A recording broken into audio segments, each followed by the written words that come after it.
5035입니다. 에베소서 4장입니다.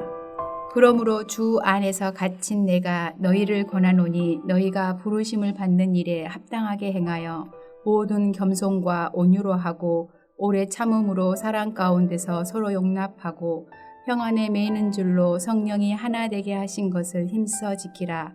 몸이 하나요 성령도 한 분이시니 이와 같이 너희가 부르심의 한 소망 안에서 부르심을 받았느니라. 주도 한 분이시요 믿음도 하나요 세례도 하나요 하나님도 한 분이시니 곧 만유의 아버지시라. 만유 위에 계시고 만유를 통일하시고 만유 가운데 계시도다.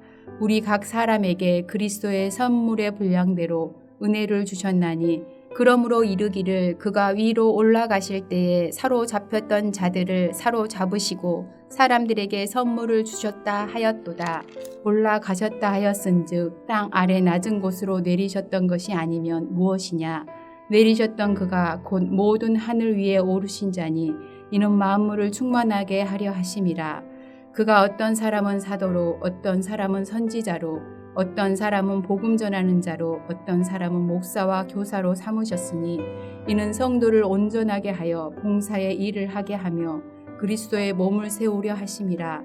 우리가 다 하나님의 아들을 믿는 것과 아는 일에 하나가 되어 온전한 사람을 이루어 그리스도의 장성한 분량이 충만한 데까지 이르리니 이는 우리가 이제부터 어린 아이가 되지 아니하여 사람의 속임수와 간사한 유혹에 빠져 온갖 교훈의 풍조에 밀려 요동하지 않게 하려 함이라.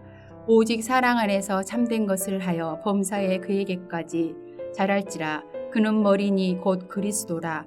그에게서 온 몸이 각 마디를 통하여 도움을 받음으로 연결되고 결합되어 각 지체의 분량대로 역사하여 그 몸을 자라게 하며 사랑 안에서 스스로 세우느니라.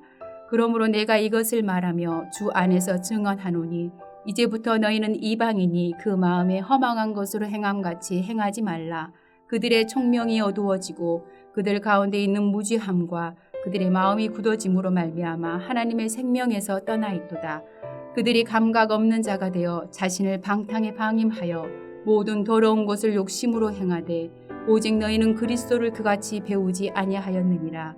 진리가 예수 안에 있는 것 같이 너희가 참으로 그에게서 듣고 또한 그 안에서 가르침을 받았을진데 너희는 유혹의 욕심을 따라 썩어져가는 구습을 따르는 옛사람을 벗어버리고 오직 너희의 심령이 새롭게 되어 하나님을 따라 의와 진리의 거룩함으로 지으심을 받은 새 사람을 입으라.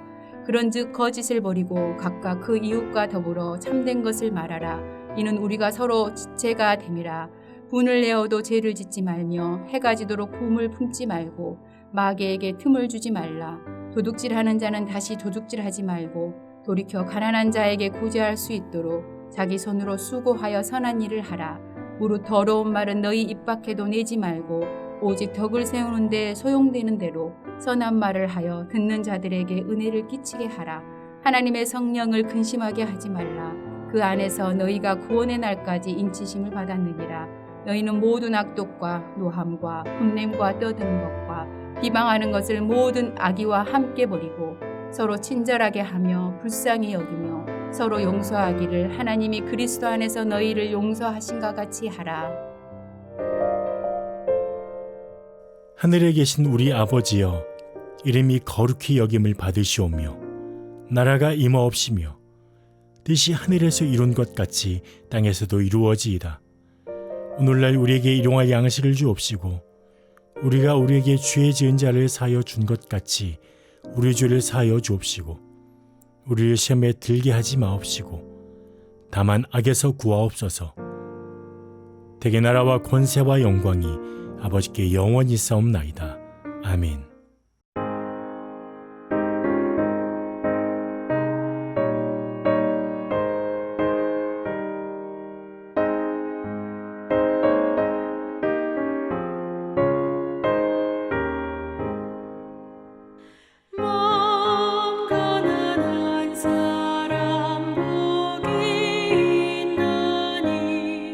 천국이 그들의 것이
오늘 우리가 함께 살펴볼 하나님의 말씀은 누가복음 6장 12절에서 26절 말씀입니다.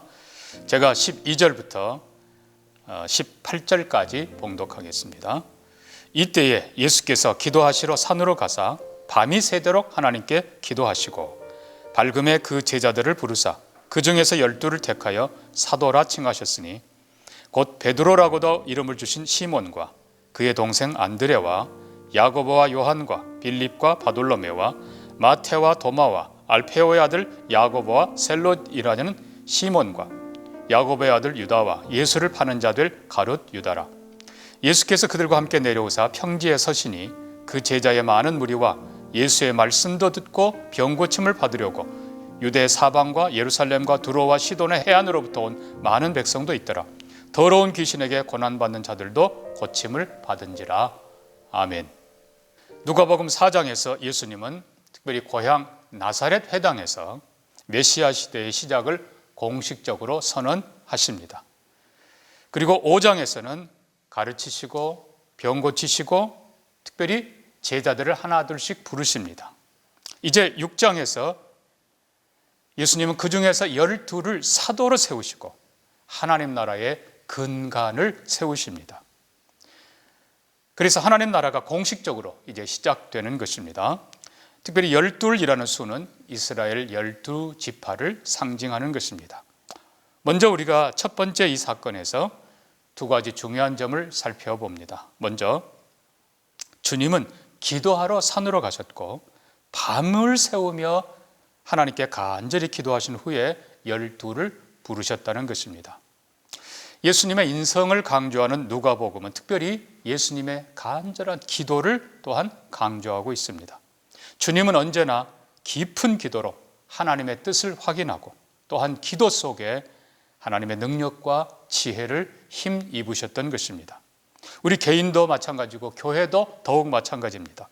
예수님처럼 중요한 일 그리고 사역들을 위해서 많이 기도하고 간절히 기도하여 하나님의 역사를 함께 경험하기를 바랍니다. 두 번째로 주님은 다양한 사람들을 사도로 부르셨다는 것입니다. 어부들 대부분입니다. 그 다음에 세리 그리고 열심당원도 있습니다. 심지어 가룟 유다도 있습니다. 일단은 이 사실은 하나님 나라의 보편성을 우리에게 보여주는 것입니다. 보편성은 말 그대로 평등과 포용 그리고 관용, 다양성인 것입니다. 하나님 나라는 모두에게 열려 있다는 것을 가르쳐 줍니다. 누구든지 예수 안에서 하나님의 백성이 될 수 있고 또한 하나님께서는 누구든지 부르셔서 신실한 제자 그리고 제자를 넘어서 사역자로 삼으실 수 있다는 사실입니다. 자, 크게 두 번째로 17절 이하에 예수님께서 평지에 내려오셔서 많은 사람들에게 말씀을 가르치시고 병자들을 고쳐 주십니다. 여기 특별히 예수님의 병 고침 그리고 귀신 쫓아내심, 이것은 앞에 누가복음 4장 18절 이하에 보면 주의 성령이 내게 임하셨으니 이는 가난한 자에게 복음을 전하게 하시려고 내게 기름을 부으사 나를 보내어 포로된 자에게 자유를, 눈먼 자에게 다시 보게 함을 전파하며 눌린 자를 자유롭게 하고 주의 은혜의 해를 전파하게 하려 하심이라 하신 메시아의 사역에 대한 이 부분을 성취하는 것입니다. 더 나아가서 이것은 하나님 나라의 어떤 특징이기도 합니다. 그래서 21절 이하에도 보면 주님은 가난한 자들 그리고 우는 자들 그리고 굶주린 자들을 오히려 복되다 하셨습니다. 왜냐하면 그들에게 하나님의 특별한 자비와 은혜가 임하기 때문입니다. 그런데 우리가 기억해야 될 건 언제나 하나님의 말씀이 먼저라는 것입니다. 오늘 17절 다시 보면요, 예수의 말씀도 듣고 병 고침을 받으려고 이렇게 되어 있습니다. 앞에 누가복음 5장 15절도 말씀도 듣고 병 고침도 받으려고 많은 사람이 왔다 이렇게 되어 있습니다. 여러분, 그렇습니다. 그리스도의 말씀, 이 하나님 나라의 말씀은 우리에게 하나님과 그리고 그 나라에 대해서 먼저 바른 깨달음을 주고 그리고 우리에게 바른 믿음을 줍니다. 그 믿음으로 예수님께 나올 때 하나님께서는 치유와 그리고 은혜와 축복의 역사를 베푸시는 것입니다. 말씀 없는 치유도 가끔 있긴 합니다. 그러나 그것은 무익하고 단순한 기적에 불과한 것입니다. 우리가 아는 대로 마태복음 4장 그리고 9장에 예수님의 3대 사역을 2번이나 강조합니다. 예수께서 여러 회당에서 가르치시고 천국 복음을 전파하시고 모든 병과 약한 것을 고치시니라. 여기 보면은 병 고침보다도 더 앞에 말씀 가르치는 것과 복음 전파하는 것이 먼저이고 또 2번이나 강조되고 있다는 것입니다. 그렇습니다. 우리 육체는 고침받아도 언젠가 다시 죽게 되어 있습니다. 육은 실제로 영원하지 못합니다. 그러나 진리, 하나님의 말씀은 영원합니다. 이 하나님의 말씀이 생명이며 이 하나님의 말씀이 능력입니다. 그래서 세상을 창조하신 이 하나님 말씀이 우리를 새롭게 하고 우리의 믿음과 우리의 생각과 우리의 삶을 새롭게 하고 하나님이 원하시는 복된 삶의 원리로 이끌어 가는 것입니다. 예수 그리스도의 생명의 복음, 죽으시고 부활한 예수 그리스도의 그 말씀이, 그 복음이 우리의 영혼을, 우리의 삶을 새롭게 하고 살게 하고 바르게 하고 온전하게 하는 것입니다. 그러므로 언제나 말씀이 먼저인 것을 꼭 기억해야 합니다. 마지막으로 24절 이하에서 예수님은 부유한 자, 배부린 자들에게 화가 있으리라라고 책망하시고 경고하십니다. 왜 그렇습니까? 그들은 하나님의 은혜를 거부한 사람들입니다. 그리고 하나님보다도 사람들에게서 칭찬과 명예와 존경을 받으려고 합니다. 다른 말로 하면 하나님을 향한 불신이고 교만이고 그리고 위선인 것입니다. 그러나 우리가 기억해야 될 건 긍정적인 면을 봐야 됩니다. 하나님의 말씀을 진정으로 사모하고 하나님 주신 모든 것을 감사함으로 또 하나님의 선한 뜻을 따라서 나눠주고 베풀며 섬기는 부유한 자, 건강한 자들도 똑같이 하나님 나라의 은혜와 축복을 누린다는 사실입니다. 어쨌든 중요한 것은 바로 하나님의 나라입니다. 그러니까 이 땅에서 건강하든 연약하든 하나님 나라에 있는 자들이 복된 것입니다. 이 땅에서 우리가 어떻게 살았든 간에 영원한 나라의 상급, 그것이 최고의 축복인 것입니다. 그러나 기왕이면 이 땅에 살면서도 하나님 나라 백성답게 건강하고 부유하고 지혜롭고 높은 직위에 있다 하더라도 변함없이 하나님께 감사할 줄 알고 하나님의 선한 뜻을 따라서 그 모든 것을 사용하는 축복의 사람들이 되기를 바랍니다. 같이 기도합니다. 하나님 아버지, 이 땅에 하나님 나라를 시작하며 간절히 기도하고 12사도를 부르신 것을 기억합니다. 하나님, 교회가 특별히 일꾼을 세우기 위해 많이 기도하게 하시고 정말 하나님이 원하는 선하고 아름다운 사람들이 세워지는 우리 교회가 되게 하여 주시옵소서. 아버지, 또한 하나님 나라가 말씀과 함께 오는 것을 기억하게 하시고 그 어떤 다른 것보다도 말씀을 사모하며 복음을 굳게 믿는 우리 모두가 되게 해 주시옵소서. 이 세상에서 주신 모든 형편과 환경 따라서 감사하며 살게 하시고 선함을 행하며 살게 하시되 언제나 하나님 나라를 바라보며 살도록 인도하여 주시옵소서.